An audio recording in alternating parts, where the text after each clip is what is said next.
So here we are in week 7, and we're going to be talking about collaboration and accountability. Two seemingly unrelated topics, but I'm going to try to connect them here. So we're going to start first is talking about the collaboration to merger issues in Chapter 8. And I'm going to focus mostly on the chapters in this presentation, and then I want to talk a little bit about the logic model. So in terms of the capacity, we're talking about activities that develop, sustain, and improve the delivery of mission, how we expand that impact of mission. And this includes both developing the internal systems and the infrastructure, as well as the external relationships, the partners, the funders, the volunteers that you need to engage in this process of collaboration to better realize and have greater impact. So in order to go about this, the process is one where you have to learn, you have to plan, you have to realize what assets you have and your partners have, and you've got to look at the potential in the collaboration. Now, collaboration is easier said than done, right? Everyone is being pushed to do that in this day and age in the face of complex problems, but a lot of folks resist it. In the collaboration concept, we're talking mostly about informal relationships between nonprofit organizations. When we get to strategic restructuring, as in figure 8.1, when we start to talk more about the type of formal relationships that can exist between organizations, we talk about strategic alliance, where there might be some administrative consolidation or joint programming. I have a lot of relationships like that, some of which are end up in subcontracting relationships, where we combine with folks to serve areas like out in the desert areas where we may not have on-site services, and where we are the lead in terms of the administration, but certainly the programming is done jointly. Then you have full-out corporate integration, where there's legal partnerships. Can be a management service organization where you provide, as in my case, where I'm a very large nonprofit, where maybe I provide the HR, the accounting, the other supports that are necessary to run programs for a smaller nonprofit that maybe can provide the direct service. And then there's the kind of joint ventures. Certainly in my housing corporation, we pursue, especially if you're going to do a tax credit housing, you have to joint venture that with a for-profit corporation. So there's all kinds of variations to this, and healthcare now is really pushing the envelope on this. I'm getting a lot of requests from healthcare providers to kind of provide the social benefits that the Affordable Care Act are asking for, reaching out and engaging clients and getting them access to healthcare. The drivers of collaboration and mergers are externally. It could be because of competition, and needing to partner up with others in order to get market share. Could be shifting priorities, where you might not be as strong in one area as another organization, but may have certain assets that can partner up with them. Funder demands. We have a lot of situations where, especially foundations, they don't want to come into an area and continue to just fund programs. They want to fund change, and so they drive, especially nonprofits, together to cooperate and submit joint proposals.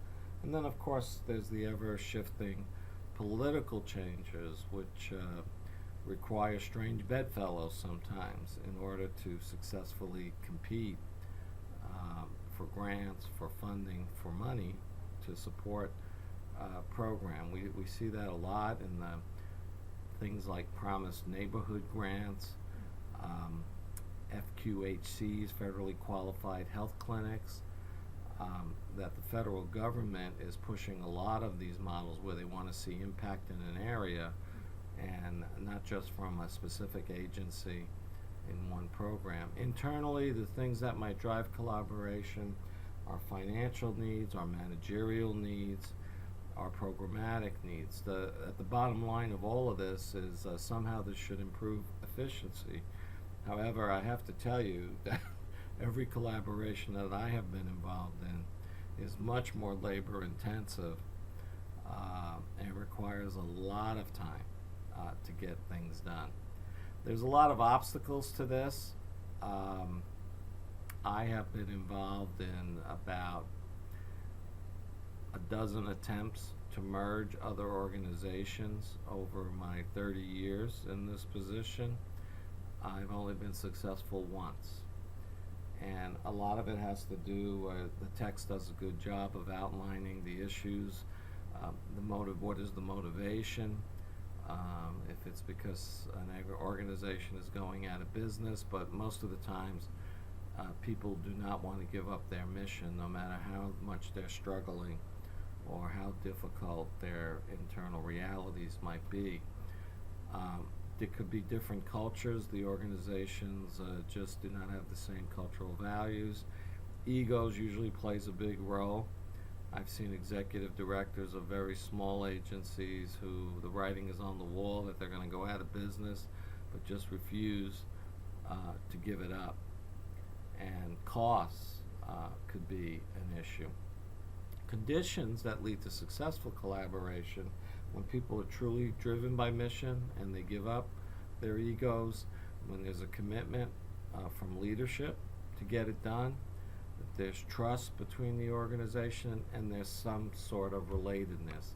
In any case, it is always a process that the outcome of which is uncertain. Turning to accountability, there are issues which are pretty easy to understand. It's basically accountability is to answer, to take responsibility, to follow the law in a lot of cases. People in a nonprofit who have to be responsible for this are board, clients, donors, community. You might wonder about clients. Well, we have a lot of services that are essentially means tested. Clients have to qualify. They have to be accountable to do that. Community, we are always accountable to them. We're also always accountable to donors and clients to provide quality services and to do what we say we're going to do. The mechanisms that measure accountability are the rule of law. You may or may not be aware that the Sarbanes-Oxley law, which was passed because of the accounting issues with the Enron Corporation, actually have a whole bunch of issues that apply to nonprofits. Things like our salaries have to be measured against the field. You have to prove that they are reasonable. Each year when I do my audit, I have to answer about 50 questions that the auditors pose to me, assuring that what they're seeing and what they're reviewing is being accurately presented. Self-regulation are ways. Sometimes organizations get together and have a body that kind of review each other's work. Transparency. I don't know if you're familiar with GuideStar, but GuideStar provides a lot of information on nonprofits. Some of it you can get basic info. If you go on guidestar.com, you can pull up information on any nonprofit. Self-regulation, sometimes there are standards that are put out there, usually by regional or state or national organizations, such as I belong to the Alliance for Children and Families, some 400 plus organizations in Canada and the US, and also some foreign countries. Accreditation is one that really holds you to high standards. My organization is accredited by the Council on Accreditation, COA. Health-related organizations are usually accredited by JACO, Joint Commission.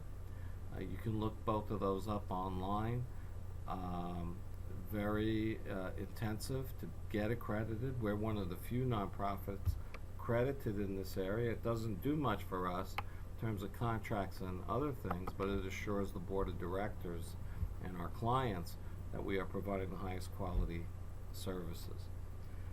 The way you measure performance, there are a lot of different ways, but effectiveness, are you achieving the mission? Efficiency, are you really productive and providing quality in a cost-effective way, which ties into the financial ratios? What's your admin? How much in admin do you pay?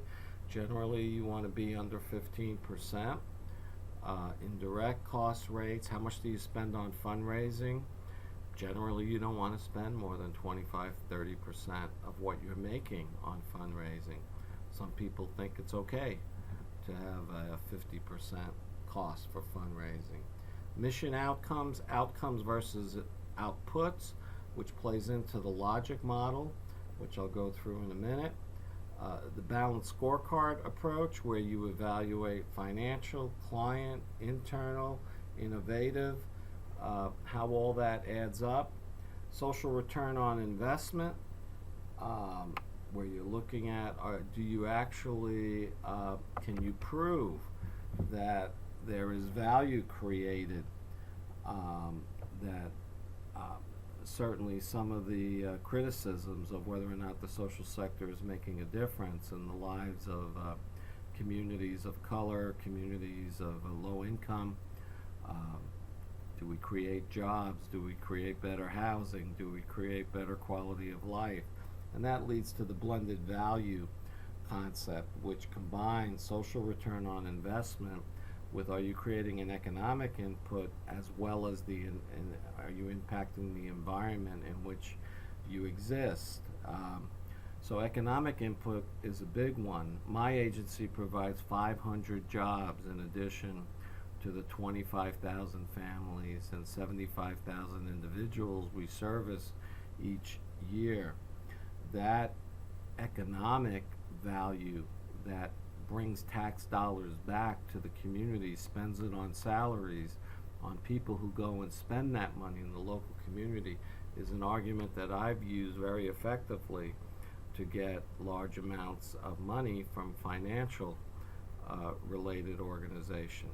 The whole idea is to balance purpose and meaning with outcomes and measurement. I've provided a tutorial for you on measuring impacts, a logic model tutorial, which I hope you take a look at and use in your approach to evaluating the impact of your project. The logic model worksheet kind of lays it out nicely, what your inputs are, what you invest, what your outputs are, which are what you do, and what your outcomes are, which are your results. So outputs are things like numbers, amount of sessions, amount of activity, who you're reaching, and outcomes are what changes do you make in the short term. You have the categories here from learning to motivations, midterm, and ultimate. Do you change the conditions, that social return on investment, that blended value, to create a do you create a difference in the economic, civic, and environmental sectors around you? So I hope this helps a little bit. The chapters do a good job of describing these concepts, and I hope you apply them in your work groups, especially as you evaluate not only these outputs, but this week as you talk about who are your competitors and collaborators, the potential to make your project even better.